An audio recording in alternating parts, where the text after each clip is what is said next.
রাইটার্সের সামনে এবার কেন্দ্রীয় বাহিনীর ট্রাক আটকালো কলকাতা পুলিশ, যেটা ইতিমধ্যেই পুলিশের পক্ষ থেকে দাবি করা হচ্ছে বিপজ্জনকভাবে ওই ট্রাক চালাচ্ছিল এবং পেছনেই ছিল সিপির কনভয়। যে কোনো সময় যে কোনো দুর্ঘটনা ঘটে যেতে পারত, সেই কারণেই আটকানো হয়েছে। ইতিমধ্যেই ট্রাকটিকে হেয়ার স্ট্রিট থানায় নিয়ে যাওয়া হয়েছে। পুলিশ সূত্রে খবর, সেনাবাহিনীর অধিকর্তাদের এ বিষয়ে খবরও দেওয়া হয়েছে। তবে ওই সময় ওই ট্রাকটিতে যারা ছিলেন তাদের দাবি পেছনে সিপির কনভয় ছিল, সেটা তাদের জানা ছিল না।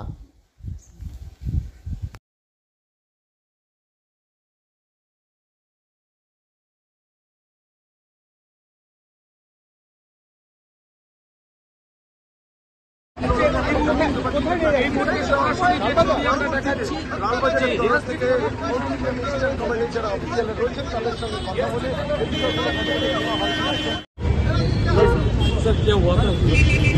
सर क्या हुआ था?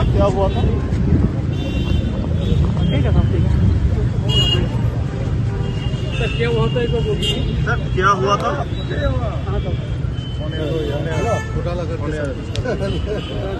सर एक बार बोलिए, क्या हुआ था?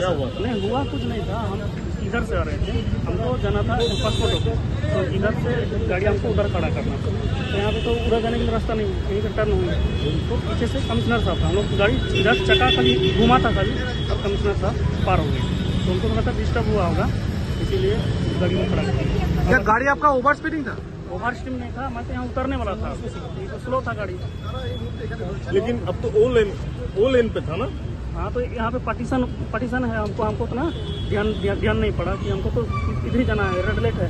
अगर रेड लाइट इधर खुल जाएगा तो गाड़ी इधर जाने में इधर चला जाएगा, वही था।